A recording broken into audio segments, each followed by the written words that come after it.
Le meilleur des mondes, partie 6, chapitre 13. La silhouette de Henry Foster apparut dans la pénombre du dépôt des embryons. « Voulez-vous venir au cinéma 100 ans, ce soir ?» Lénina refusa d'un hochement de tête, sans mot dire. « Vous sortez avec quelqu'un d'autre ?» Cela l'intéressait de savoir lesquels de ses amis, hommes et femmes, étaient présentement ensemble. « Est-ce avec Benito ?» demanda-t-il. Elle hocha de nouveau la tête. Henri perçut la lassitude de ses yeux pourpres, la pâleur sous ce regard de lupus, la tristesse aux commissures de la bouche cramoisie et sans sourire. « Vous ne vous sentez pas malade, dites ?» demanda-t-il avec une pointe d'inquiétude, craignant qu'elle ne souffrît de l'une de ces maladies contagieuses qui subsistaient encore. Encore une fois, Lénina hocha la tête. « En tout cas, vous devriez aller voir le médecin, » dit Henri. « Un médecin par jour, foin du mal d'alentour, » ajouta-t-il du fond du cœur, faisant pénétrer bien à fond, d'une tape sur l'épaule, son adage hypnopédique. « Peut-être avez-vous besoin d'un succédané de grossesse ?» hasarda-t-il, ou bien d'un traitement de succédané de passion violente extra fort. Parfois, n'est-ce pas, le succédané de passion normale n'est pas tout à fait... « Oh, pour l'amour de Ford !» dit Lénina, rompant son silence obstiné. « Taisez-vous !» Et elle se retourna vers ses embryons négligés. Un traitement de SPV, en vérité. Elle en aurait ri, si elle n'avait pas été sur le point de pleurer. Comme si elle n'avait pas suffisamment de PV pour son compte. Elle soupira, profondément, en remplissant sa seringue. « John » murmura-t-elle pour elle-même. « John » Puis « Mon Ford » se demanda-t-elle. « Ai-je donné à celui-ci son injection de maladie du sommeil ou non ?» Il lui fut absolument impossible de s'en souvenir. En fin de compte, elle résolut de ne pas courir le risque de lui en donner une seconde dose, et s'avança le long de la rangée vers le flacon suivant. À 22 ans, 8 mois et 4 jours de ce moment, un jeune alpha- plein de promesses, administrateur à Mwanza, devait mourir de trypanosomiase. Premier cas depuis plus d'un demi-siècle. Soupirant, Lénina reprit son travail. 1 heure plus tard, au vestiaire, Fanny protestait énergiquement. « Mais c'est absurde de se laisser mettre dans un état pareil. Tout bonnement absurde, répéta-t-elle. Et à propos de quoi ? D'un homme. D'un homme. Mais c'est celui que je veux. Comme s'il n'y avait pas des millions d'autres hommes au monde. Mais je n'en veux pas. Comment pouvez-vous le savoir avant d'avoir essayé ? J'ai essayé. Mais combien ? demanda Fanny, haussant les épaules avec mépris. 1, 2, des douzaines. Mais avec un hochement de tête. Ça n'a servi de rien, ajouta-t-elle. Eh bien, il faut persévérer, dit Fanny d'un ton sentencieux. Mais il était évident que sa confiance en sa propre ordonnance avait été ébranlée. On ne peut arriver à rien sans persévérance. Mais en attendant, n'y pensez pas. Je ne peux pas m'en empêcher. Prenez du soma alors. C'est ce que je fais. Eh bien, continuez. Mais dans les intervalles, il me plaît encore. Il me plaira toujours. Eh bien, s'il en est ainsi, dit Fanny d'un ton décidé, pourquoi n'allez-vous pas tout bonnement le prendre, que cela lui plaise ou non ? Mais si vous saviez comme il est terriblement bizarre, raison de plus pour choisir une ligne de conduite ferme. C'est très joli à dire, cela. Ne tolérez pas de bêtises, agissez. La voix de Fanny était une trompette. Elle aurait pu être une conférencière de la YWFA, faisant une causerie du soir à des bêta- adolescentes. Oui, agissez immédiatement. Faites-le dès maintenant. J'aurai la frousse, dit Lénina. Eh bien, il n'y a qu'à prendre d'abord un demi-gramme de soma. Et maintenant, je vais prendre mon bain. Elle partit d'un pas décidé, traînant derrière elle sa serviette. La sonnerie retentit, et le sauvage, qui espérait impatiemment que Helmholtz viendrait cet après-midi-là, car s'étant enfin décidé à parler à Helmholtz de Lénina, il ne pouvait pas supporter de retarder d'un instant ses confidences, se mit debout d'un bond et courut à la porte. « J'ai eu un pressentiment que c'était vous, Helmholtz !» cria-t-il en l'ouvrant. Sur le seuil, vêtu d'un costume marin blanc en satin à l'acétate, un béret blanc posé avec crânerie sur l'oreille gauche, se tenait Lénina. « Oh !» dit le sauvage, comme si quelqu'un lui avait porté un coup vigoureux. 1 demi-gramme avait suffi à faire oublier à Lénina ses craintes et ses embarras. « Eh bien, John, dit-elle avec un sourire, et elle passa devant lui pour entrer dans la pièce. Automatiquement, il ferma la porte et la suivit. Lénina s'assit, il y eut un long silence. « Vous ne paraissez pas très content de me voir, John, dit-elle enfin. »« Pas content ?» Le sauvage la regarda d'un air de reproche, puis il tomba soudain à genoux devant elle et, prenant la main de Lénina, la baisa révérencieusement. « Pas content ? Ah, si seulement vous saviez, murmura-t-il. Et, rassemblant son courage pour lever les yeux sur son visage, « Lénina, que j'admire, reprit-il, sommet même de l'admiration, digne de ce qu'il y a de plus cher au monde. » Elle lui sourit avec une tendresse délicieuse. « Oh, vous, si parfaite !» Elle se penchait vers lui, les lèvres entr'ouvertes. « Créée si parfaite et sans égale, de plus en plus près. Faite de ce qu'il y a de meilleur chez tous les êtres. » Extrait de La Tempête, 3.1, note de l'auteur. Encore plus près. Le sauvage se redressa soudain debout. « C'est pourquoi, dit-il, parlant en détournant les yeux, je voulais d'abord accomplir quelque chose. Je veux dire, prouver que j'étais digne de vous. Non pas que je puisse y réussir véritablement jamais, mais je voulais du moins prouver que je ne suis pas absolument indigne. Je voulais accomplir quelque chose. » « Pourquoi estimez-vous donc nécessaire ?» Lénina commença la phrase, mais la laissa inachevée. Il y avait une note d'irritation dans sa voix. Quand on s'est penché en avant, de plus en plus près, les lèvres entr'ouvertes, pour se trouver sans plus, tout à coup, tandis qu'un lourdeau imbécile se remet debout, penché sur une place vide. Mon Ford, on a quelques sujets, même avec un demi-gramme de soma circulant dans son sang en mouvement, on a quelques raisons sérieuses d'être contrarié. À Malpais, bredouillait le sauvage d'un ton incohérent. Il fallait lui apporter la dépouille d'un lion des montagnes, je veux dire, quand on désirait épouser quelqu'un. Ou bien un loup. Il n'y a pas de lion en Angleterre, dit Lénina d'un ton presque tranchant. Et si même il y en avait, ajouta le sauvage, avec un ressentiment méprisant et soudain. On les tuerait en hélicoptère, je suppose, avec des gaz toxiques ou quelque chose de ce genre. Moi, je ne ferais pas cela, Lénina. Il rejeta les épaules en arrière, il s'enhardit à la regarder et croisa son regard d'incompréhension contrarié. Confus, je ferai n'importe quoi, reprit-il avec une incohérence croissante. Tout ce que vous me commanderez. Il est des jeux qui sont douloureux, vous le savez, mais la difficulté en rehausse les délices. Extrait de La Tempête 2.1. Voilà ce que j'éprouve. Je veux dire que je balayerais le sol si vous le désiriez. Mais nous avons des aspirateurs ici, dit Lénina, abasourdie. Ce n'est pas nécessaire. Non, bien entendu, ce n'est pas nécessaire. Mais il y a certaines choses basses qu'on subit noblement. Some kinds of labor are nobly undergone. Tempeste 3.1. Je voudrais subir quelque chose noblement. Vous ne voyez donc pas? Mais puisqu'il y a des aspirateurs, là n'est pas la question. Et des epsilones semi-avortons pour les faire fonctionner, reprit-elle. Alors en vérité, pourquoi? Pourquoi? Mais pour vous. Pour vous. Rien que pour prouver que je... Et quel rapport peut-il bien y avoir entre les aspirateurs et les lions? Pour vous prouver combien...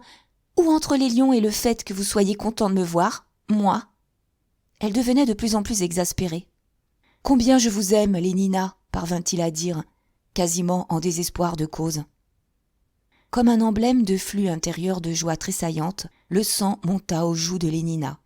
« Est-ce vrai, John ?»« Mais je n'avais pas l'intention de le dire, » s'écria le sauvage, joignant les mains dans une sorte de paroxysme de douleur. « Pas avant que... Écoutez, Lénina, à Malpais, on se marie. »« On quoi ?» L'irritation avait recommencé à envahir sa voix. De quoi parlait-il maintenant ?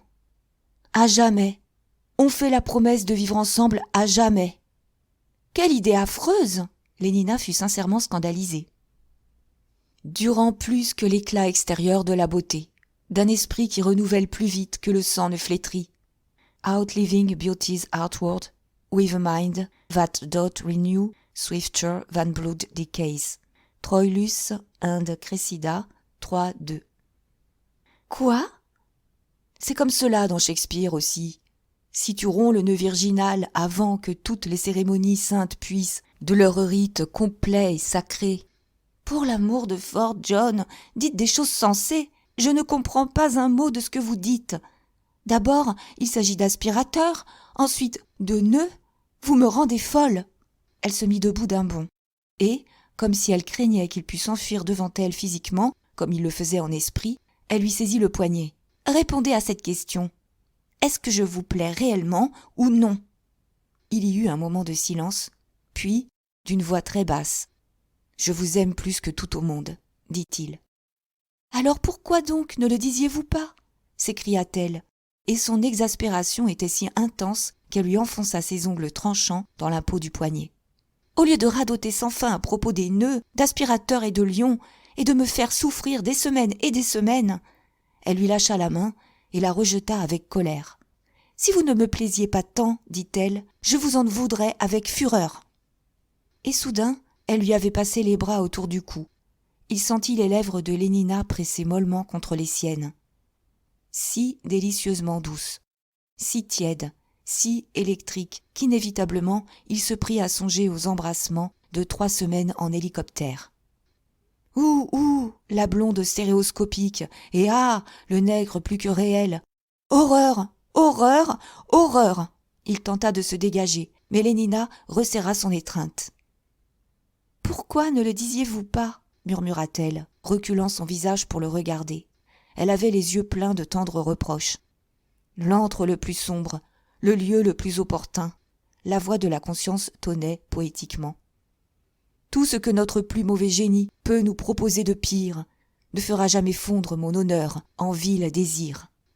Jamais, jamais, telle fut sa résolution. Grosse bête, disait-elle, je vous voulais si ardemment. Et si vous me vouliez aussi, pourquoi n'avez-vous pas... Mais Lénina, commença-t-il à protester. Et comme elle desserrait immédiatement les bras, qu'elle se reculait devant lui, il crut un instant qu'elle agissait selon l'indication muette qu'il avait donnée. Mais, lorsqu'elle déboucla sa cartouchière de cuir verni blanc et la pendit avec soin au dossier d'une chaise, il commença à soupçonner qu'il s'était trompé. « Lénina !» répéta-t-il avec appréhension. Elle porta la main à son cou et tira d'un long geste vertical. Sa blouse blanche de marin était ouverte jusqu'au bord inférieur. Le soupçon se condensa en réalité solide, par trop solide. « Lénina ! Ah, que faites-vous » Zip, zip. Sa réponse se passa de parole. Elle se dégagea de son pantalon à pattes d'éléphant. Sa combinaison culotte à fermeture éclair était d'un rose pâle de coquillage. Le thé d'or de l'archichantre pendait sur sa poitrine. Car ces mamelles qui, au travers des barreaux des fenêtres, percent les yeux des hommes. Les paroles chantantes, grondantes, magiques, la faisaient paraître doublement dangereuse, doublement tentante. Douce, douce, mais combien perçante, perçant et forant la raison, creusant un tunnel à travers la résolution. Les serments les plus puissants ne sont que paille sur le feu qui est dans le sang. Pratique plus d'abstinence, sinon, zip. La rondeur rose s'ouvrit comme une pomme, proprement tranchée. Un frétillement des bras, le soulèvement d'abord du pied droit, ensuite du gauche, la combinaison culotte à fermeture éclair gisait à terre sans vie, comme si elle eût été dégonflée. Vêtue encore de ses chaussettes et de ses souliers, et coiffée de son béret blanc crânement planté de côté, elle s'avança vers lui. « Chérie, chérie, si seulement vous aviez dit cela plus tôt !» Elle tendit les bras. Mais au lieu de dire, lui aussi, « chérie !»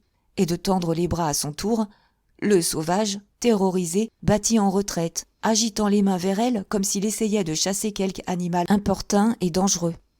4 pas en arrière, et il fut acculé contre le mur. « Mon coco !» dit Lénina, et, lui posant ses mains sur les épaules, elle se serra contre lui. « Entoure-moi de tes bras, ordonna-t-elle.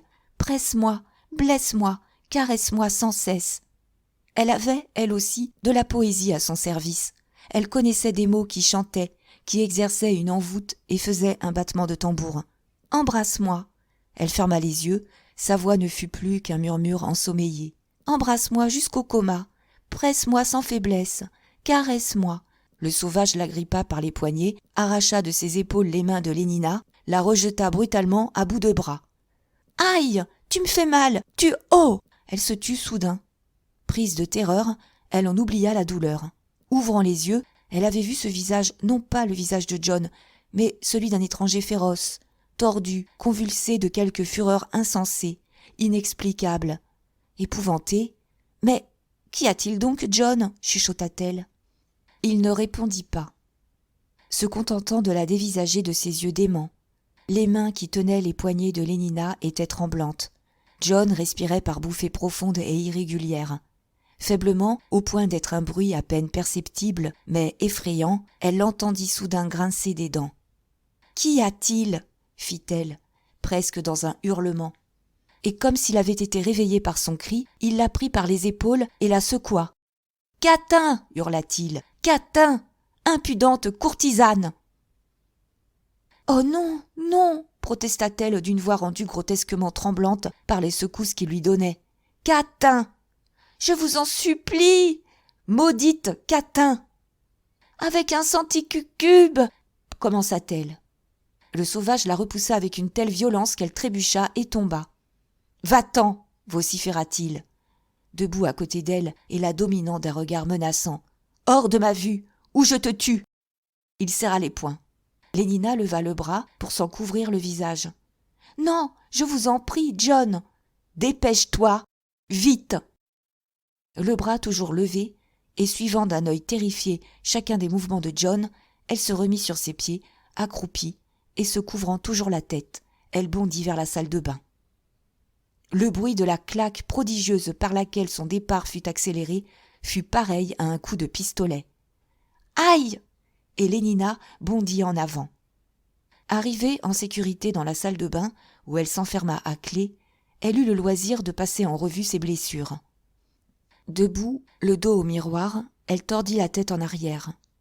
Regardant par-dessus son épaule gauche, elle voyait l'empreinte d'une main ouverte se détacher, distincte et cramoisie, sur la chair nacrée. Délicatement, elle frotta la région meurtrie. Dehors, dans l'autre pièce, le sauvage arpentait le plancher, marchait, à l'accompagnement des tambours et de la musique de paroles magiques.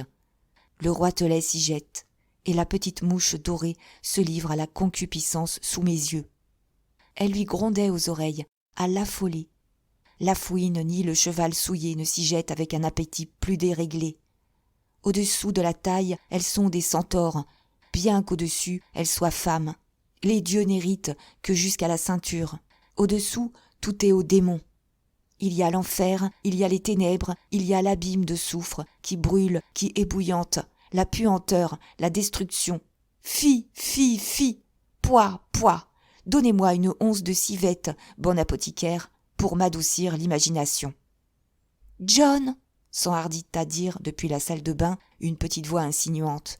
« John !»« Oh, mauvaise herbe, qui est si belle et dont le parfum est si doux que le sens en souffre. Ce livre si charmant était-il donc fait pour qu'on y inscrivît Catin ? Le ciel à son approche se bouche le nez. » Mais le parfum de Lénina flottait encore autour de lui. Son veston était tout blanc de la poudre qui avait parfumé le corps velouté de la jeune femme. « Courtisane impudente ! Courtisane impudente !» Le rythme inexorable se martelait sans fin de lui-même. « Courtisane ! John, ne croyez-vous pas que je pourrais reprendre mes vêtements ?» Il ramassa le pantalon à pattes d'éléphant, la blouse, la combinaison culotte à fermeture éclair. « Ouvrez !» commanda-t-il, donnant un coup de pied dans la porte. « Non, non !» La voix était apeurée et pleine de défi. « Alors, comment voulez-vous que je vous les donne ? Passez-les à travers le vasistas au-dessus de la porte. » Il fit ce qu'elle proposait et se remit à marcher de long en large, inquiet, par la pièce. « Courtisane impudente, le démon luxure avec sa grosse croupe et son doigt en gingembre. John !» Il ne voulut pas répondre. « Grosse croupe et doigt en gingembre. John !»« Qu'est-ce qu'il y a ?» demanda-t-il brutalement. « Je me demande si vous ne voudriez pas me donner mon ceinturon malthusien. » Lénina resta assise, écoutant le bruit des pas dans l'autre pièce, et se demandant, tout en écoutant, combien de temps il pourrait bien continuer à arpenter ainsi le plancher. S'il lui faudrait attendre qu'il eût quitté l'appartement, ou s'il serait prudent, après avoir accordé à la folie de John un délai raisonnable pour se calmer, d'ouvrir la porte de la salle de bain et de se précipiter dehors d'un bond. Elle fut interrompue au milieu de ses spéculations inquiètes par le bruit de la sonnerie du téléphone, qui retentit dans l'autre pièce. Les allées et venues sur le plancher cessèrent d'une façon abrupte. Elle entendit la voix du sauvage parlementant avec le silence. « Allô ? Oui. Oui, si je ne me prends pas moi-même pour un autre. Oui. Vous ne m'avez donc pas entendu le dire ? C'est monsieur le sauvage qui est à l'appareil. Hein ? Qui est-ce qui est malade ? Bien sûr que cela m'intéresse. Mais est-ce sérieux ? Elle va réellement mal ? J'y vais tout de suite. Elle n'est plus dans son appartement ? Où l'a-t-on transportée ? Oh, mon Dieu, donnez-moi l'adresse. 3 Park Lane, c'est bien cela ? 3 ? Merci. Lénina entendit le cliquetis du récepteur qu'on raccrochait, puis des pas précipités. Une porte se referma avec fracas, puis le silence. Était-il vraiment parti ? Avec des précautions infinies, elle entrebâilla la porte d'un demi-centimètre. Elle hasarda un coup d'œil par la fente. Elle fut encouragée par la vue de la pièce vide. Elle ouvrit un peu plus grand, passa la tête entière, et finalement entra dans la pièce sur la pointe des pieds. Elle demeura quelques secondes, le cœur battant violemment, écoutant, puis courut à la porte d'entrée, l'ouvrit, s'y glissa, la claqua et s'enfuit. C'est seulement lorsqu'elle fut dans l'ascenseur, dans la cage duquel elle s'enfonçait effectivement, qu'elle commença à se sentir en sécurité. Chapitre 14. L'hôpital de Park Lane pour mourants était une tour de 60 étages en carreaux de céramique de teinte prime vert.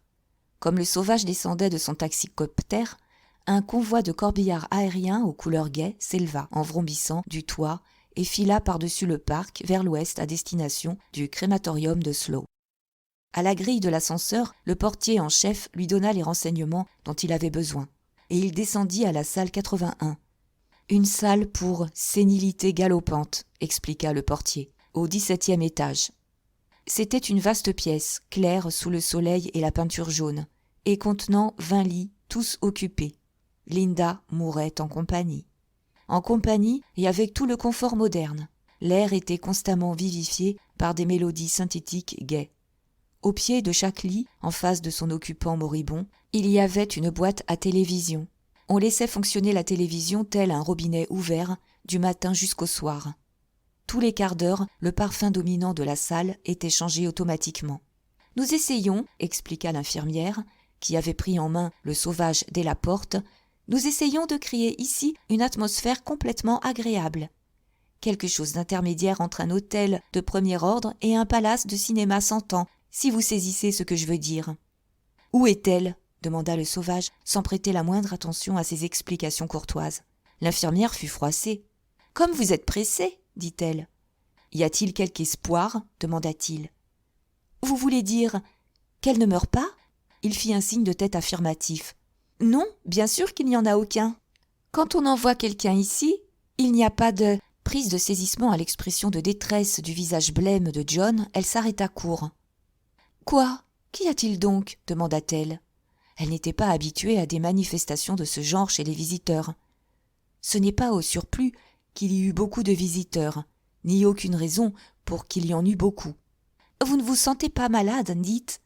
Il secoua la tête. « C'est ma mère, » dit-il d'une voix à peine perceptible. L'infirmière lui lança un regard de ses yeux saisis d'horreur. Puis elle se détourna bien vite. De la gorge aux tempes, son visage n'était plus qu'une rougeur brûlante. « Menez-moi vers elle, » dit le sauvage, faisant effort pour parler d'un ton ordinaire.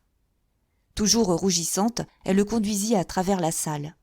Des visages encore frais et non flétris, car la sénilité galopait si vite qu'elle n'avait pas le temps de vieillir les joues, rien que le cœur et le cerveau, se retournèrent tandis qu'il passait. Leur marche était suivie par les yeux vagues, sans curiosité, de la seconde enfance. Le sauvage frémit en regardant.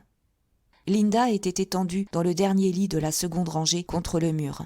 Calée par des oreillers, elle regardait les demi-finales du championnat sud-américain de tennis sur surface de Riemann, qui se déroulait en reproduction silencieuse et réduite sur l'écran de la boîte à télévision au pied du lit. Les petites silhouettes se précipitaient çà et là sur leurs carrés de verre illuminés, tels des poissons dans un aquarium, habitants silencieux mais agités d'un autre monde. Linda contemplait le spectacle, souriant vaguement et sans comprendre. Son visage pâle et bouffi avait une expression de bonheur imbécile. À chaque instant, ses paupières se fermaient, et pendant quelques secondes, elle paraissait sommeiller.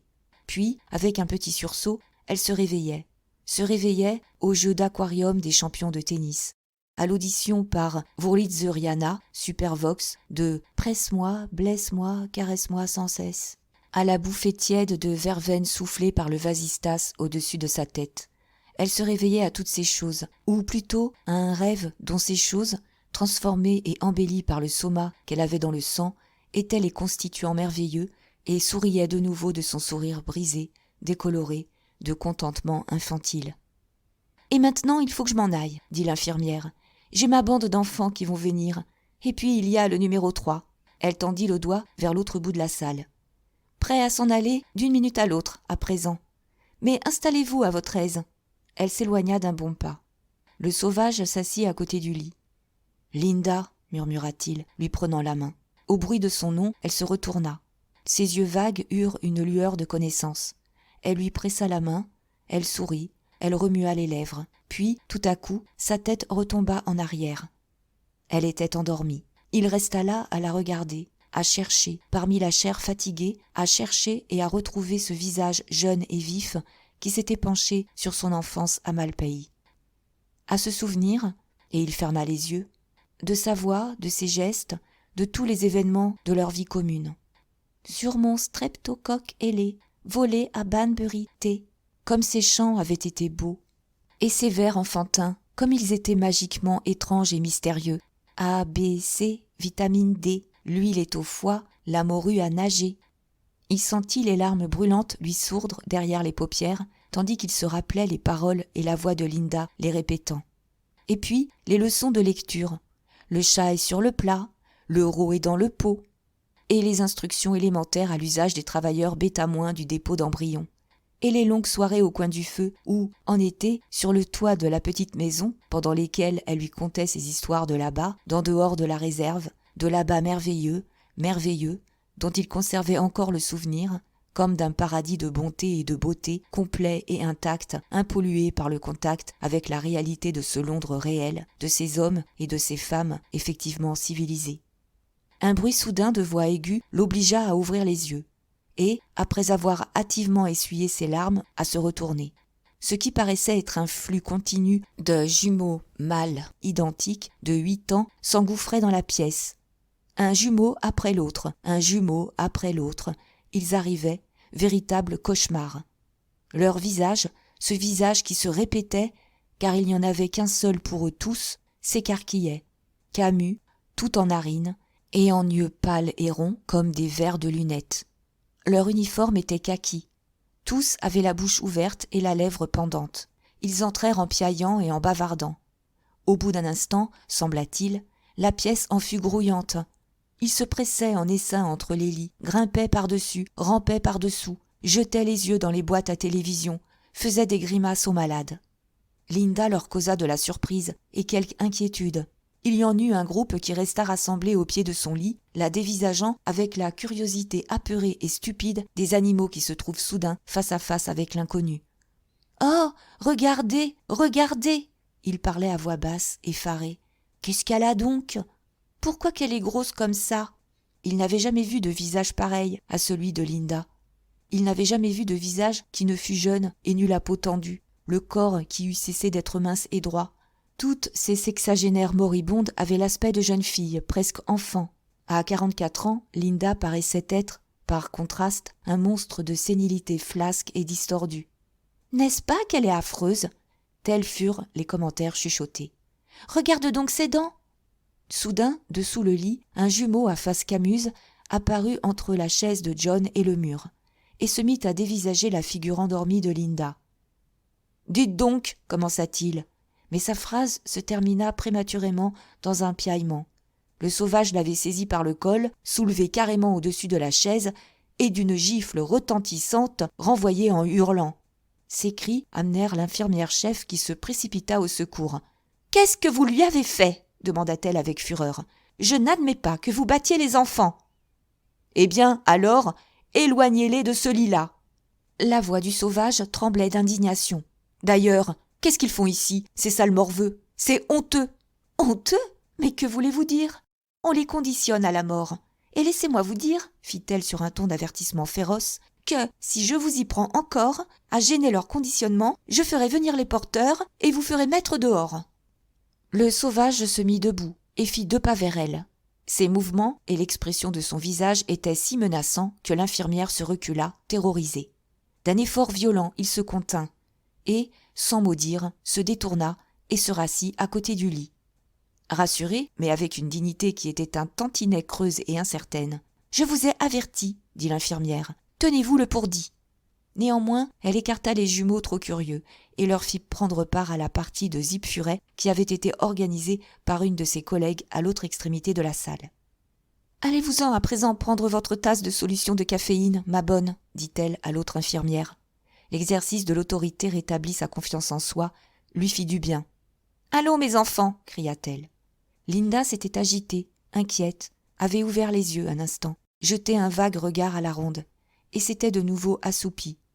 Assis à son côté, le sauvage fit des efforts violents pour ressaisir son humeur d'il y a quelques minutes. « A, B, C, vitamine D », se répétait-il à lui-même, comme si ces mots étaient un sortilège qui rappellerait à la vie le passé défunt. Mais le sortilège demeura sans effet. Obstinément, les souvenirs merveilleux refusèrent de se lever. Il n'y eut qu'une résurrection affreuse de jalousie, de laideur et de misère.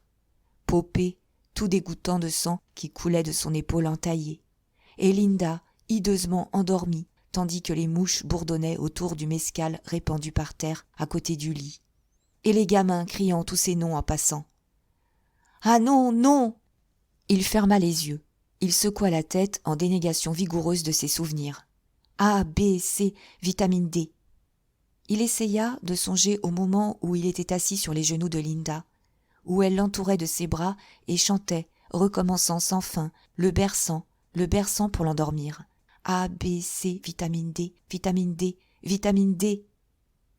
Le Wurlitzeriana Supervox s'était élevé à un crescendo sanglotant, et soudain la verveine fit place, dans l'appareil à circulation de parfum, à un patchouli intense. Linda s'agita, se réveilla, regarda avec ébahissement quelques instants les demi-finalistes, puis, soulevant le visage, renifla une fois ou deux l'air nouvellement parfumé, et sourit tout à coup, d'un sourire d'extase enfantine. « Poppée » murmura-t-elle, et elle referma les yeux. « Oh, comme j'aime cela, comme j'aime !» Elle soupira et se laissa retomber sur ses oreillers. « Voyons, Linda !» Le sauvage parla d'un ton implorant. « Tu ne me reconnais pas ?» Il s'était si bien efforcé, il avait fait absolument de son mieux. Pourquoi ne lui permettait-elle pas d'oublier ? Il lui pressa la main molle, presque violemment, comme s'il voulait la forcer à quitter ce rêve de plaisirs ignobles, ces souvenirs vils et détestables, pour rentrer dans le présent, dans la réalité, le présent effarant, l'épouvantable réalité, mais sublime, mais lourde de signification, mais désespérément important précisément à cause de l'imminence de ce qui les rendait si effrayants. « Tu ne me reconnais pas, Linda ?» Il sentit la légère pression de sa main en réponse. Il en eut les larmes aux yeux. Il se pencha sur elle et l'embrassa. Elle remua les lèvres. « Poppée » murmura-t-elle de nouveau. Et il eut la sensation qu'on lui jetait à la figure un seau d'ordure. La colère bouillonna soudain en lui. Contrarié, pour la 2e fois, la passion de sa douleur avait trouvé une autre issue, s'était transformée en passion de colère au paroxysme. « Mais je suis John !» cria-t-il. « Je suis John !» Et dans sa douleur furieuse, il lui saisit bel et bien l'épaule et la secoua. Les yeux de Linda s'ouvrirent avec un battement des paupières. Elle le vit, le reconnut. « John !» Mais situa le visage réel, les mains réelles et violentes dans un monde imaginaire, parmi les équivalents intérieurs et personnels du patchouli et du super Wurlitzer, parmi les souvenirs transfigurés et les sensations étrangement transposées qui constituaient l'univers de son rêve. Elle le reconnaissait comme étant John, son fils, mais se le représentait comme un intrus dans ce Malpaïs paradisiaque où elle passait son congé de Soma avec Poppée. Il était en colère parce qu'elle aimait Poppée. Il la secouait parce que Poppée était là, dans son lit, comme s'il y avait quelque chose de mal, comme si tous les gens civilisés n'agissaient pas de même. Chacun appartient à... La voix de Linda s'évanouit soudain jusqu'à n'être plus qu'un croassement haletant, à peine perceptible. Sa bouche s'ouvrit Elle fit un effort désespéré pour remplir d'air ses poumons, mais ce fut comme si elle ne savait plus respirer. Elle essaya d'appeler, mais nul son ne sortit. Seule la terreur de ses yeux écarquillés révélait l'intensité de sa souffrance. Elle porta les mains à sa gorge. Elle agrippa convulsivement l'air qu'elle ne pouvait plus respirer, l'air qui, pour elle, avait cessé d'exister. Le sauvage était debout, penché sur elle. « Qu'est-ce qu'il y a, Linda ? Qu'est-ce qu'il y a ?» Sa voix était implorante. On eût dit qu'il la suppliait de le rassurer. Le regard qu'elle lui jeta était chargé d'une terreur indicible. De terreur et, lui sembla-t-il, de reproche. Elle essaya de se soulever sur son lit, mais retomba sur les oreillers. Elle avait le visage horriblement tordu, les lèvres bleues. Le sauvage se retourna et courut vers l'autre bout de la salle. « Vite, vite !» cria-t-il. « Vite !» Debout au centre d'une ronde de jumeaux jouant aux zip-furets, l'infirmière-chef se retourna. Le premier instant d'étonnement fit place presque instantanément à la désapprobation. « Ne criez donc pas ! Songez aux petits, dit-elle, fronçant les sourcils. Vous risquez de les déconditionner. Mais que faites-vous ? Il avait rompu la ronde. Faites donc attention ! L'un des enfants hurlait. Vite, vite ! Il saisit l'infirmière par la manche, la traîna derrière lui. Vite, il s'est passé quelque chose. Je l'ai tué. Lorsqu'ils furent revenus à l'extrémité de la salle, Linda était morte. Le sauvage resta un instant debout, figé dans le silence, puis tomba à genoux à côté du lit et, se couvrant le visage de ses mains, sanglota éperdument. L'infirmière était dans l'irrésolution, regardant tantôt la forme agenouillée près du lit, quelle scandaleuse exhibition, et tantôt, pauvres enfants, les jumeaux qui avaient interrompu leur partie de zip-furet et regardaient, ébahis, vers l'autre bout de la salle, les yeux et les narines écarquillés, la scène scandaleuse qui se déroulait autour du lit numéro 20. Fallait-il lui parler ? Tâcher de le ramener au sentiment des convenances ? Lui rappeler où il se trouvait ? Quel tort fatal il risquait de causer à ces pauvres innocents ? Détruire ainsi tout leur bon conditionnement à la mort par cette dégoûtante explosion de cris, comme si la mort était quelque chose de terrible, comme si quiconque avait une telle importance. Cela pourrait leur donner les idées les plus désastreuses sur la question, les bouleverser et les faire réagir d'une façon totalement erronée, complètement antisociale. Elle s'avança vers lui et lui toucha l'épaule. « Vous ne pouvez donc pas vous conduire convenablement ?» dit-elle d'une voix basse, courroucée. Mais, tournant la tête, elle vit qu'une demi-douzaine de jumeaux étaient déjà debout et s'avançaient à travers la salle. La ronde se désagrégeait. Encore un instant et... Non, le risque était trop considérable. Le groupe entier risquait d'être mis en retard de 6 ou 7 mois dans son conditionnement. Elle retourna en courant vers ceux dont elle avait la charge et qui étaient menacés. « Allons, qui est-ce qui veut un éclair au chocolat ?» demanda-t-elle d'une voix forte et joyeuse. « Moi !» hurla en chœur tout le groupe Bokanovski.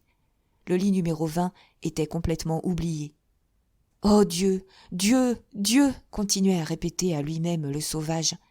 Parmi le chaos de douleur et de remords qui lui emplissait l'esprit, c'était le seul mot qui s'articula. « Dieu !» il le chuchota tout haut. « Dieu !»« Qu'est-ce donc qu'il dit ?» dit une voix toute proche, distincte et perçante à travers les piaillements du super Wurlitzer. Le sauvage sursauta violemment et, se découvrant le visage, regarda autour de lui. 5 jumeaux en kaki, tenant chacun dans la main droite le bout d'un long éclair, le visage identique, diversement barbouillé de chocolat liquide, se tenaient en ligne, écarquillant sur lui leurs yeux ronds comme des verres de lunettes. Ils croisèrent son regard et se mirent à ricaner simultanément.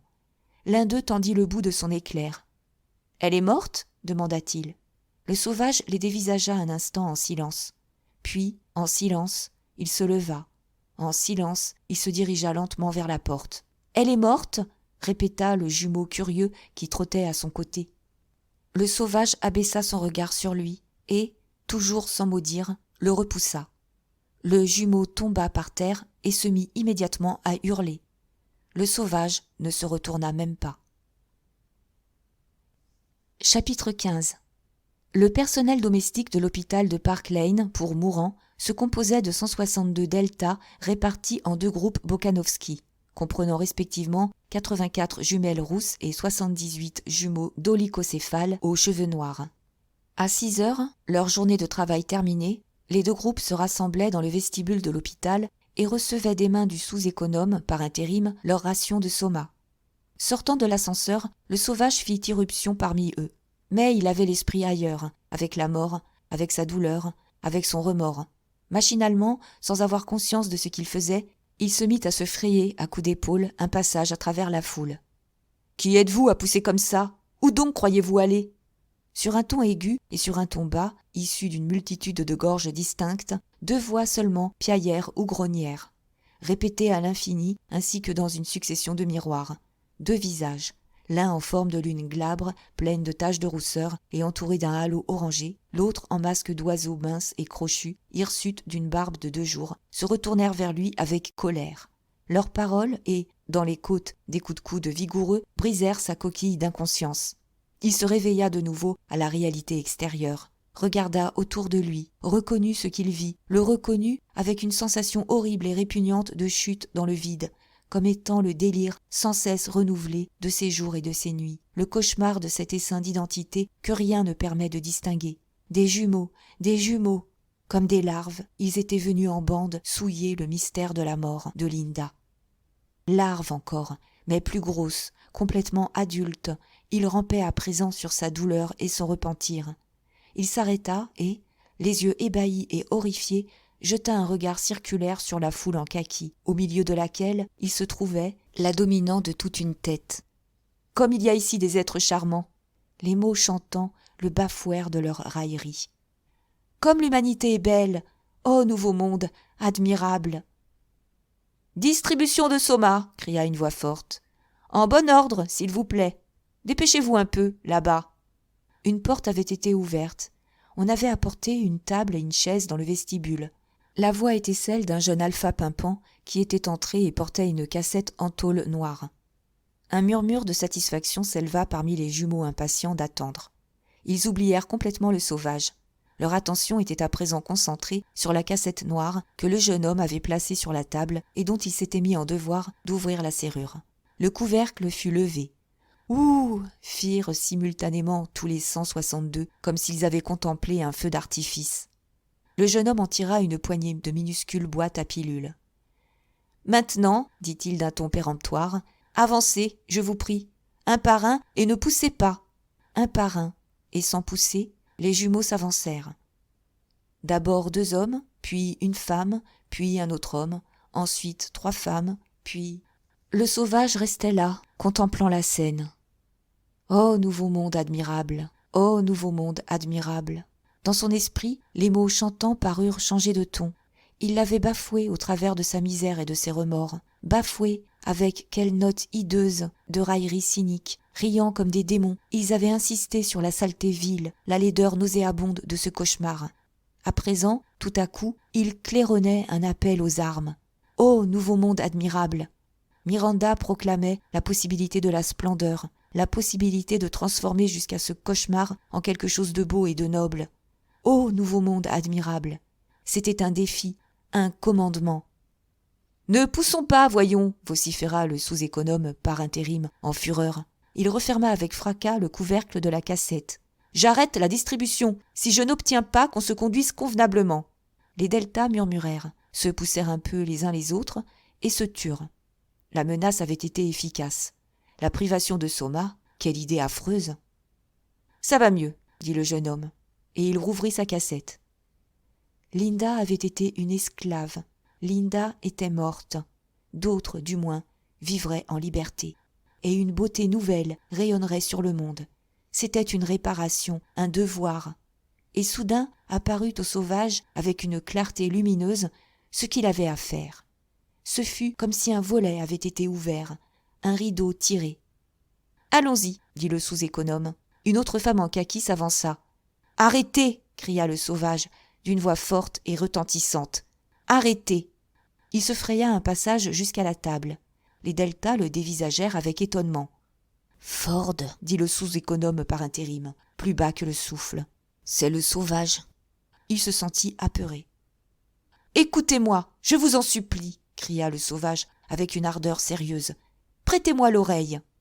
Il n'avait encore jamais parlé en public et éprouvait beaucoup de difficulté à exprimer ce qu'il voulait dire.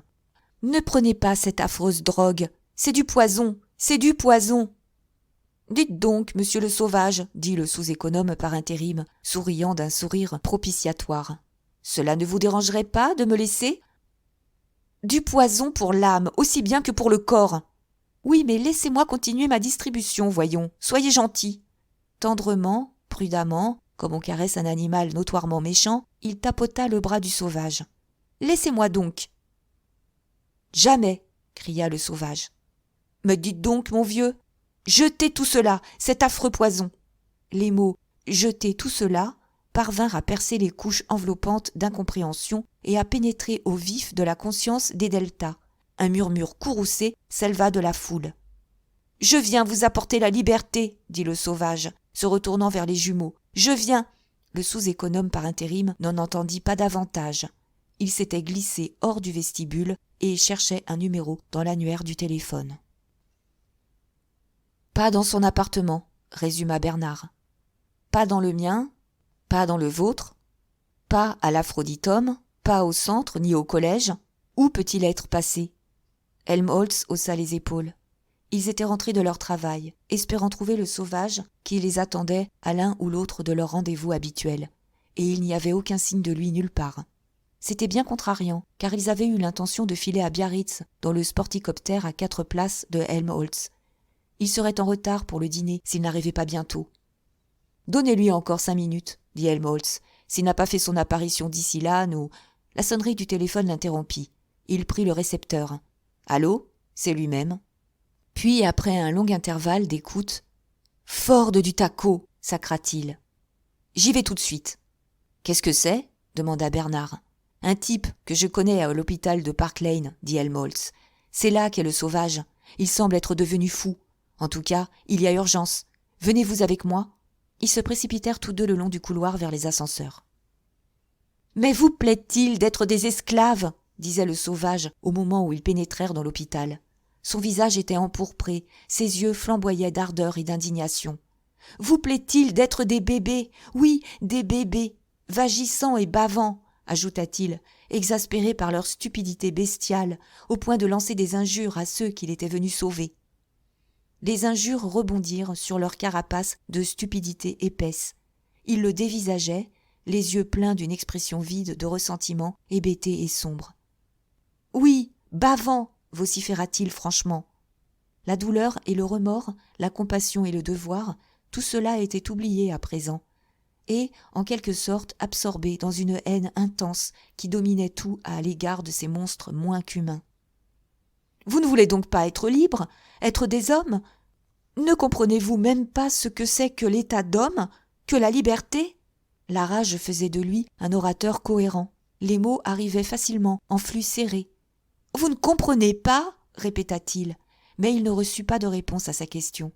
« Eh bien alors, reprit-il d'un ton farouche, je vais vous l'apprendre, je vous imposerai la liberté, que vous le vouliez ou non. » Et, entr'ouvrant une fenêtre qui donnait sur la cour intérieure de l'hôpital, il se mit à jeter dehors par poignées les petites boîtes à pilules contenant des comprimés de soma.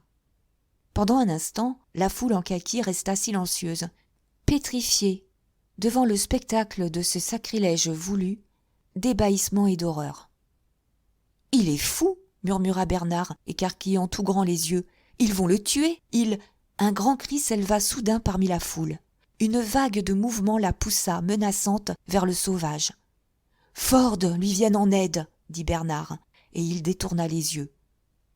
Ford vient en aide à ceux qui s'aident eux-mêmes. Et avec un rire, un véritable rire de triomphe, Helmholtz Watson se fraya un chemin à travers la foule. « La liberté ! La liberté !» cria le sauvage.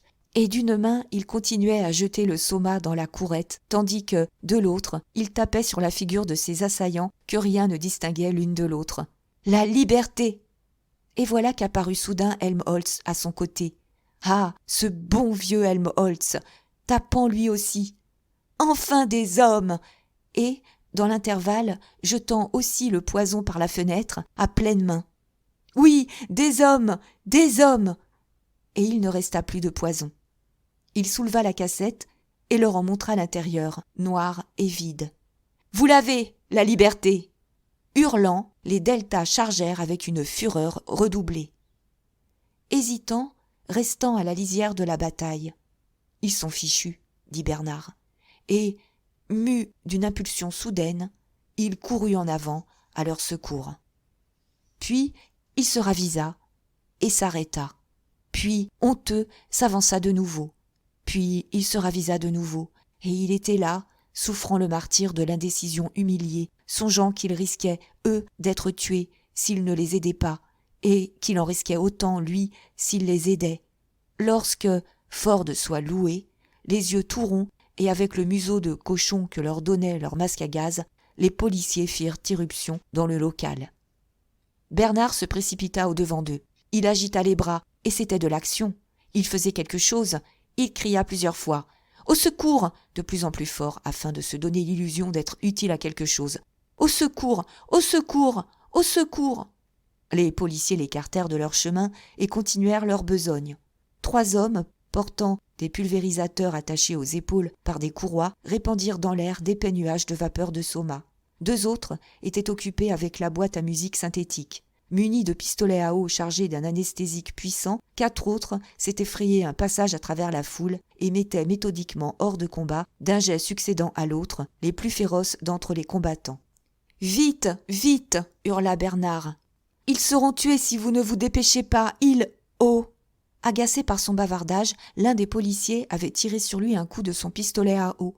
Bernard resta debout une seconde ou deux, flageolant d'une façon incertaine sur des jambes qui semblaient avoir perdu leurs os, leurs tendons, leurs muscles, être devenus de simples bâtons de gelée, et en fin de compte, pas même de gelée, d'eau. Il s'écroula à terre comme une masse.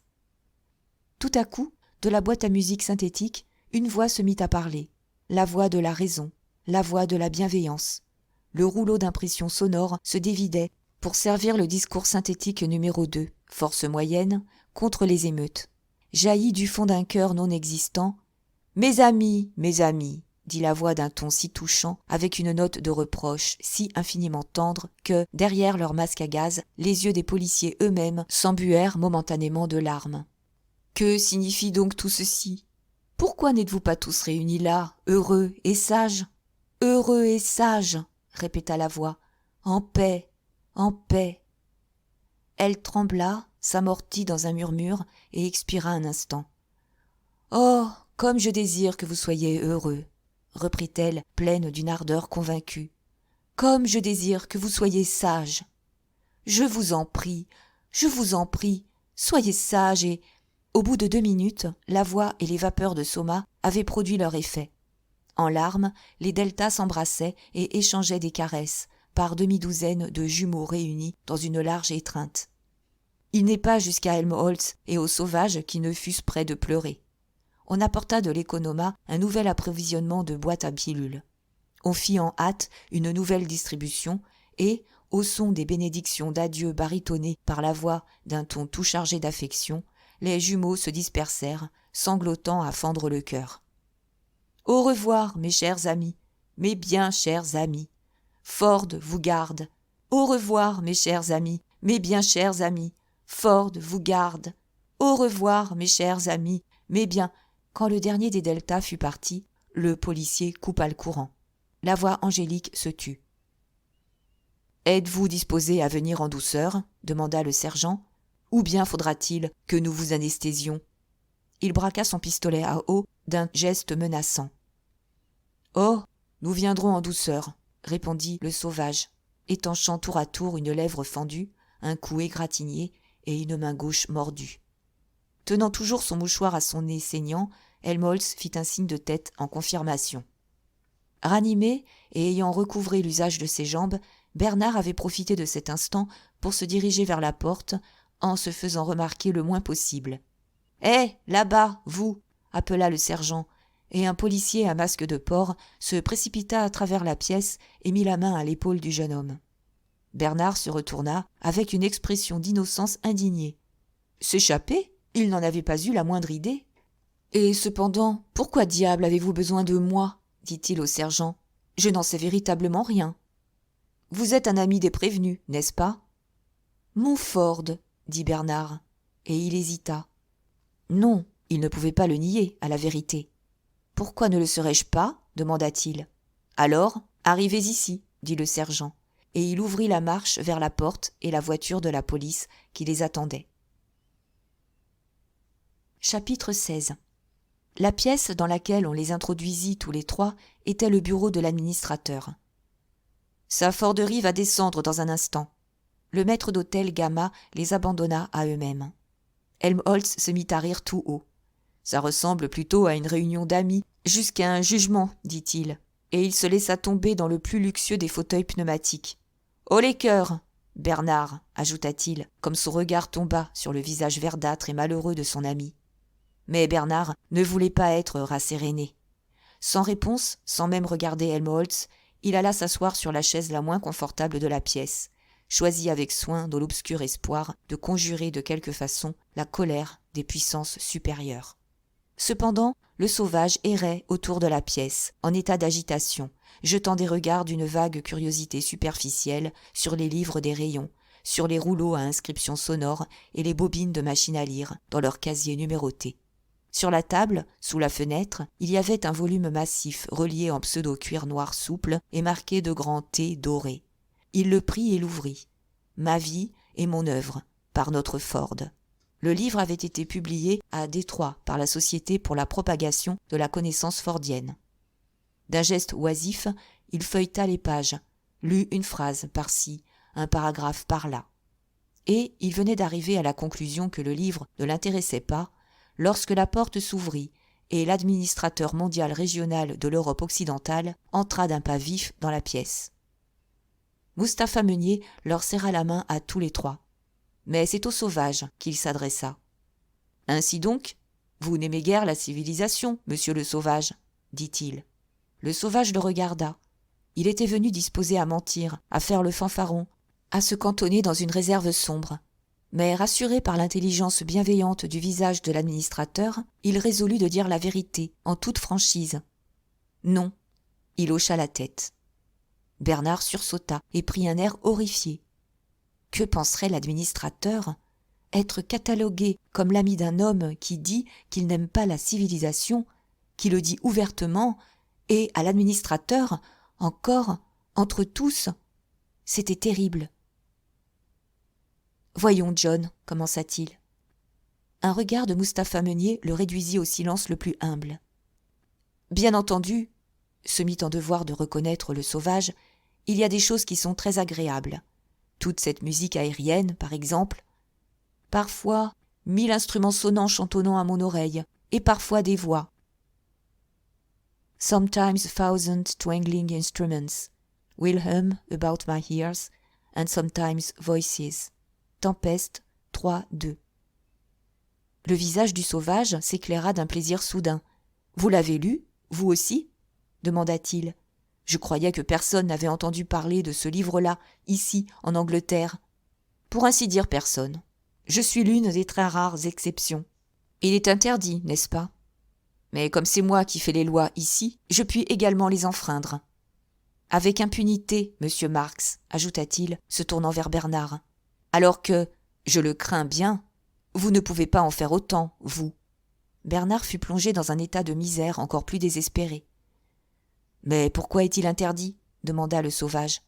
Dans son émotion de se trouver en présence d'un homme qui avait lu Shakespeare, il avait momentanément oublié toute autre chose.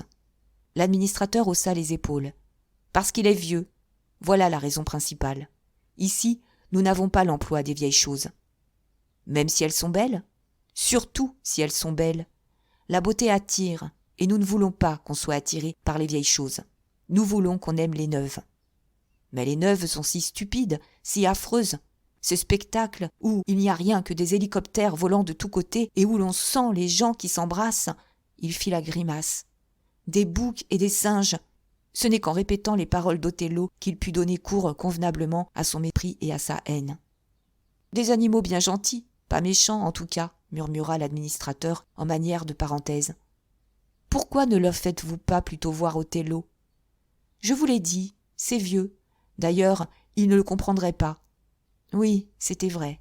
Il se rappela comme Helmholtz avait ri de Roméo et Juliette.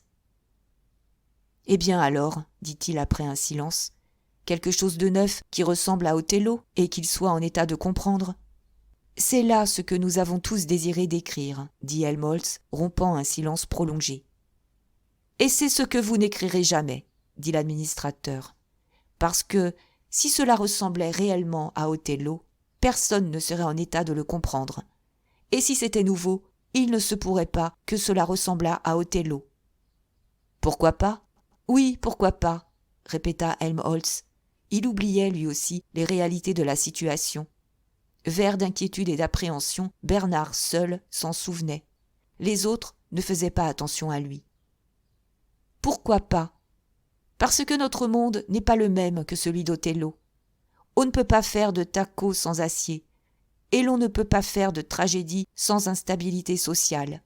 Le monde est stable à présent. Les gens sont heureux. Ils obtiennent ce qu'ils veulent, et ils ne veulent jamais ce qu'ils ne peuvent obtenir. Ils sont à l'aise, ils sont en sécurité, ils ne sont jamais malades, ils n'ont pas peur de la mort, ils sont dans une sereine ignorance de la passion et de la vieillesse. Ils ne sont encombrés de nul père ni mère. Ils n'ont pas d'épouse, pas d'enfants, pas d'amants, au sujet desquels ils pourraient éprouver des émotions violentes. Ils sont conditionnés de telle sorte que, pratiquement, ils ne peuvent s'empêcher de se conduire comme ils le doivent. Et si par hasard quelque chose allait de travers, il y a le soma, que vous flanquez froidement par la fenêtre au nom de la liberté, monsieur le sauvage. La liberté ! Il se mit à rire. Vous vous attendez à ce que les deltas sachent ce que c'est que la liberté. Et voilà que vous attendez à ce qu'ils comprennent Othello. Mon bon ami. Le sauvage resta un moment silencieux. Malgré tout, insista-t-il avec obstination, Othello, c'est bien. Othello, c'est mieux que ces films 100 ans. Bien entendu, acquiesça l'administrateur. Mais c'est là la rançon dont il nous faut payer la stabilité. Il faut choisir entre le bonheur et ce qu'on appelait autrefois le grand art. Nous avons sacrifié le grand art. Nous avons à la place les films 100 ans et l'orgue à parfum. Mais ils n'ont aucun sens. Ils ont leur sens propre. Ils représentent, pour les spectateurs, un tas de sensations agréables. Mais ils sont contés par un idiot. Life is a tale told by an idiot, full, sound and furry, signifying nothing. Macbeth 5-9. L'administrateur se mit à rire. Vous n'êtes pas fort poli envers votre ami, monsieur Watson, un de nos ingénieurs en émotions les plus distingués. Mais il a raison, dit Helmholtz avec une tristesse sombre. C'est effectivement idiot, écrire quand il n'y a rien à dire. Précisément, mais cela exige l'habileté la plus énorme. Vous fabriquez des tacos avec le minimum absolu d'acier, des œuvres d'art avec pratiquement rien d'autre que la sensation pure. Le sauvage hocha la tête. Tout cela me paraît absolument affreux. Bien entendu, le bonheur effectif paraît toujours assez sordide en comparaison des larges compensations qu'on trouve à la misère. Et il va de soi que la stabilité, en tant que spectacle, n'arrive pas à la cheville de l'instabilité. Et le fait d'être satisfait n'a rien du charme magique d'une bonne lutte contre le malheur, rien du pittoresque d'un combat contre la tentation, ou d'une défaite fatale sous les coups de la passion ou du doute. Le bonheur n'est jamais grandiose. Sans doute, dit le sauvage après un silence. Mais est-il indispensable qu'il atteigne le degré d'horreur de tous ces jumeaux ?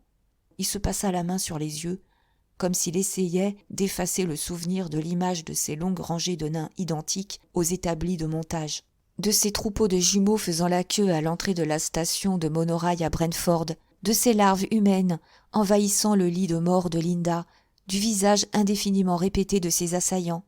Il regarda sa main gauche entourée d'un pansement et frémit. Horrible ! Mais combien utile ! Je vois que vous n'aimez pas nos groupes Bokanovski. Mais je vous en donne l'assurance. Ils constituent la fondation sur laquelle est édifié tout le reste. Ils sont le gyroscope qui stabilise l'avion-fusée de l'État dans sa marche inflexible. La voix profonde vibrait à faire palpiter. La main gesticulante représentait implicitement tout l'espace et l'élan de l'irrésistible machine.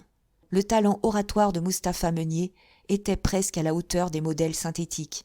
« Je me demandais, dit le sauvage, pourquoi vous les tolérez ? À tout prendre, attendu que vous pouvez reproduire ce que vous voulez dans ces flacons. Pourquoi ne faites-vous pas de chacun un alpha pendant que vous y êtes ?» Mustapha Meunier se mit à rire. « Parce que nous n'avons nul désir de nous faire égorger, » répondit-il. « Nous croyons au bonheur et à la stabilité. Une société composée d'alpha ne saurait manquer d'être instable et misérable. Imaginez une usine dont tout le personnel serait constitué par des alphas, c'est-à-dire par des individus distincts, sans relation de parenté, de bonne hérédité et conditionnés de façon à être capables, dans certaines limites, de faire librement un choix et de prendre des responsabilités. Imaginez cela, répéta-t-il. Le sauvage essaya de se l'imaginer, sans grand succès. C'est une absurdité. Un homme décanté en alpha, conditionné en alpha, deviendrait fou s'il avait à effectuer le travail d'un epsilon semi-avorton. Il deviendrait fou ou se mettrait à tout démolir. Les alphas peuvent être complètement socialisés, mais seulement à condition qu'on leur fasse faire du travail d'alpha.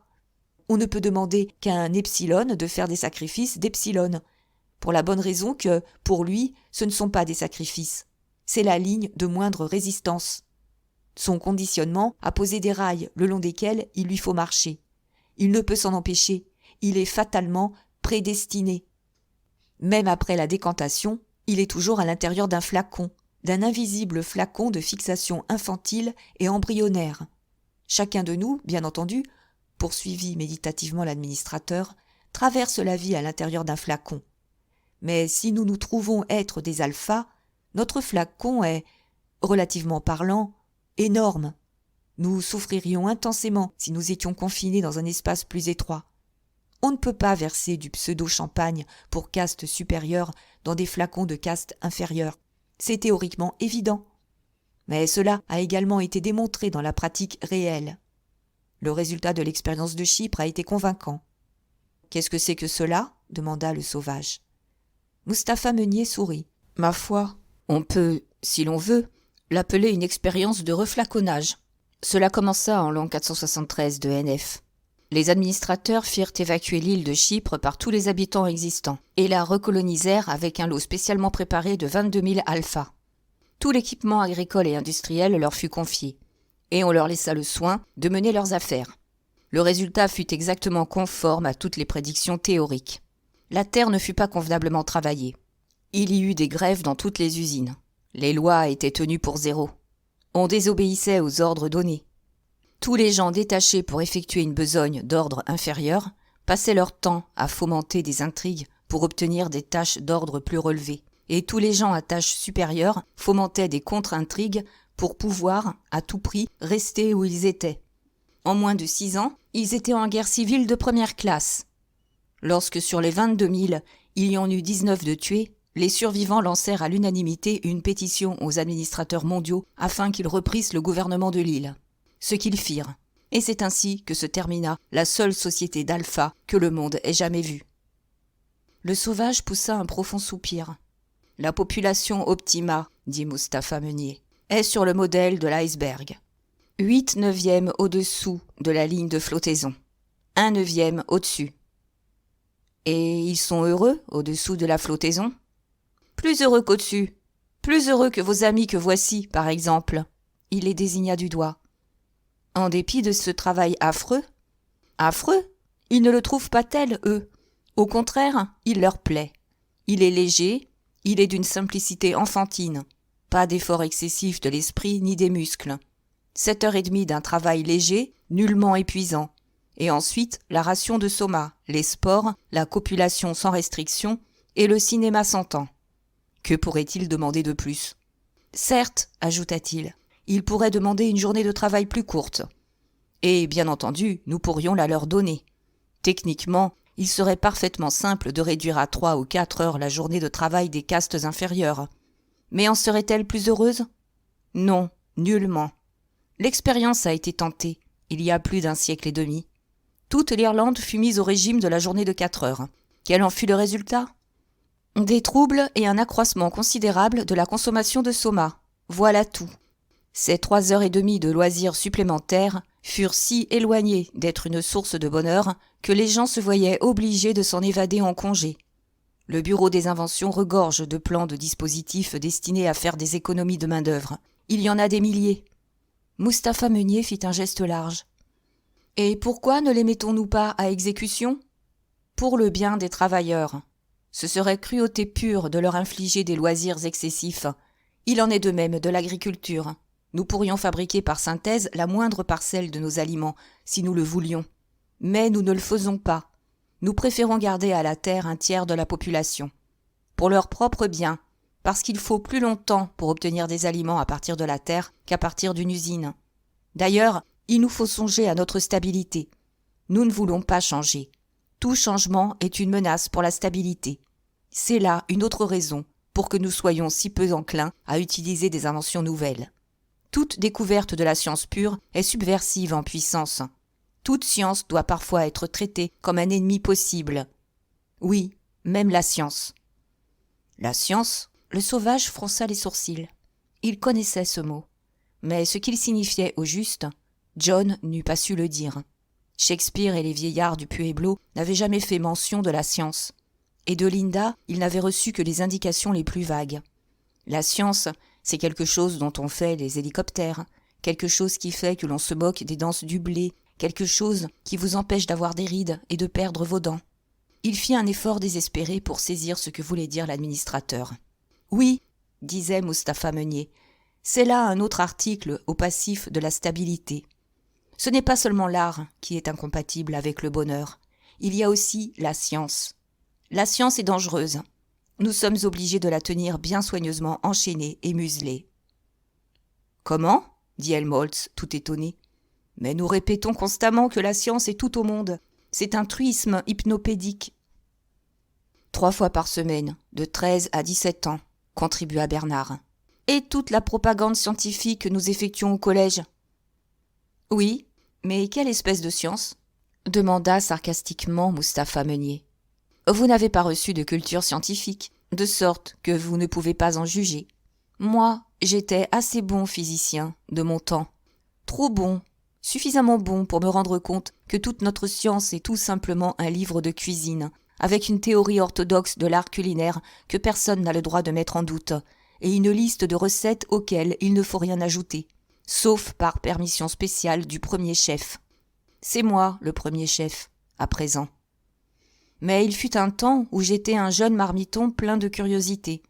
Je me mis à faire un peu de cuisine à ma manière, de la cuisine hétérodoxe, de la cuisine illicite, un peu de science véritable en somme.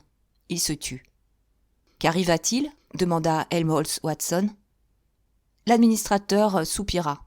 « À peu de choses près ce qui va vous arriver, à vous autres jeunes gens. J'ai été sur le point d'être envoyé dans une île. » Ces paroles galvanisèrent Bernard, chez qui elles suscitèrent une activité violente et déplacée. « M'envoyer sur une île ? Moi ?» Il se mit debout d'un bond, traversa la pièce en courant et se campa en gesticulant devant l'administrateur. « Vous ne pouvez pas m'y envoyer, moi. Je n'ai rien fait. Ce sont les autres. Je jure que ce sont les autres. » Il désigna d'un doigt accusateur Helmholtz et le sauvage. « Oh, je vous en prie, ne m'envoyez pas en Islande. Je promets de faire ce que j'ai à faire. Accordez-moi encore une chance de réussir. Je vous en prie, donnez-moi encore une chance. » Les larmes commencèrent à couler. « C'est leur faute, je vous le dis, sanglota-t-il. Et pas en Islande. Oh, je vous en prie, votre forderie, je vous en prie. » Et dans un paroxysme de basse humilité, il se jeta à genoux devant l'administrateur. Mustapha Meunier tenta de le faire relever, mais Bernard persista dans son agenouillement. Le flot de paroles se déversa inépuisablement. En fin de compte, l'administrateur fut obligé de sonner pour appeler son 4e secrétaire. « Amenez-moi 3 hommes, » ordonna-t-il, « et conduisez M. Marx dans une chambre à coucher.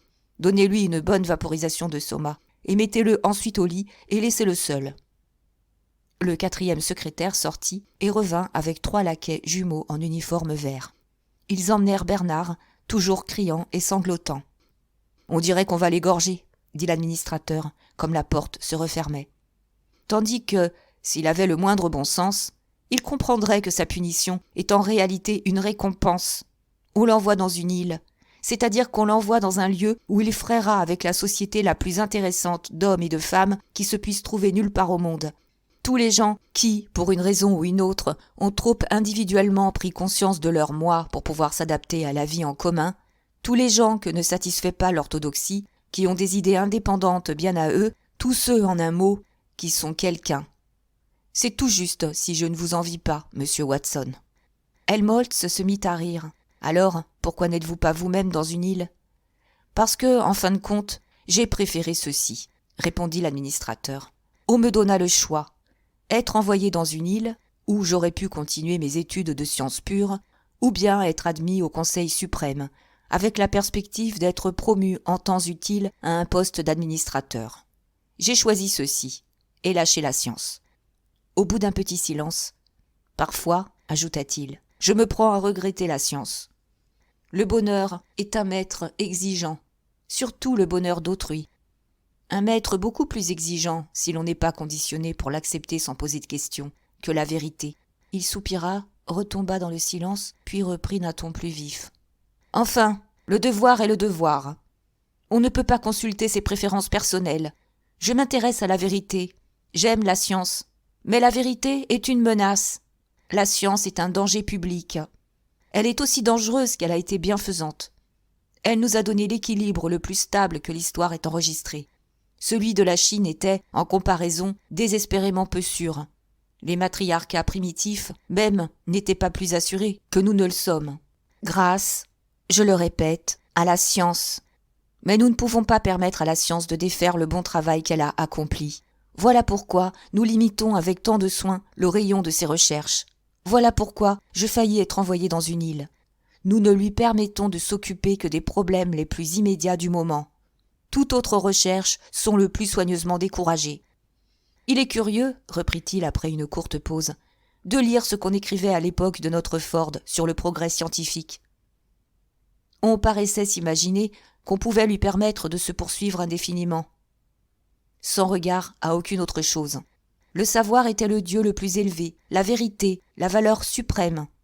Tout le reste était secondaire et subordonné. Il est vrai que les idées commençaient à se modifier dès cette époque. Notre Ford lui-même fit beaucoup pour enlever à la vérité et à la beauté l'importance qu'on y attachait, et pour l'attacher au confort et au bonheur. La production en masse exigeait ce déplacement. Le bonheur universel maintient les rouages en fonctionnement bien régulier. La vérité et la beauté en sont incapables. Et, bien entendu, chaque fois que les masses se saisissaient de la puissance politique, c'était le bonheur plutôt que la vérité et la beauté qui étaient importants. Néanmoins, et en dépit de tout, les recherches scientifiques sans restriction étaient encore autorisées. On continuait toujours à parler de la vérité et de la beauté comme si c'étaient là des biens souverains. Jusqu'à l'époque de la guerre de 9 ans. Cela les fit chanter sur un autre ton. Je vous en fiche mon billet. Quelles selles ont la vérité ou la beauté quand les bombes à anthrax éclatent tout autour de vous? C'est alors que la science commença à être tenue en bride, après la guerre de 9 ans. À ce moment-là, les gens étaient disposés à ce qu'on tint en bride jusqu'à leur appétit. N'importe quoi, pourvu qu'on pût vivre tranquille. Nous avons continué, dès lors, à tenir la bride. Cela n'a pas été une fort bonne chose pour la vérité, bien entendu, mais ça a été excellent pour le bonheur. Il est impossible d'avoir quelque chose pour rien. Le bonheur, il faut le payer. Vous le payez, monsieur Watson, vous payez parce qu'il se trouve que vous vous intéressez trop à la beauté. Moi, je m'intéressais trop à la vérité. J'ai payé, moi aussi. « Mais vous n'êtes pas allé dans une île, vous, » dit le sauvage, rompant un long silence. L'administrateur sourit. « C'est comme cela que j'ai payé, en choisissant de servir le bonheur, celui des autres, pas le mien. Il est heureux, ajouta-t-il après un silence, qu'il y ait tant d'îles au monde. Je ne sais pas ce que nous ferions sans elles. Nous vous mettrions tous dans la chambre asphyxiante, je suppose. À propos, monsieur Watson, un climat tropical vous plairait-il? Les Marquises, par exemple, ou Samoa, ou bien quelque chose de plus vivifiant. » Helmholtz se leva de son siège pneumatique. « J'aimerais un climat foncièrement mauvais, » répondit-il. « Il me semble qu'on pourrait mieux écrire si le climat était mauvais. S'il y avait du vent et des tempêtes en masse, par exemple. » L'administrateur marqua son approbation d'un signe de tête. « Votre courage me plaît, monsieur Watson. Il me plaît énormément. Autant que je le désapprouve officiellement. » Il sourit. « Que penseriez-vous des îles Falkland ? » « Oui, je crois qu'elle ferait l'affaire, » répondit Helmholtz. Et maintenant, si vous le permettez, je vais aller voir ce que devient ce pauvre Bernard.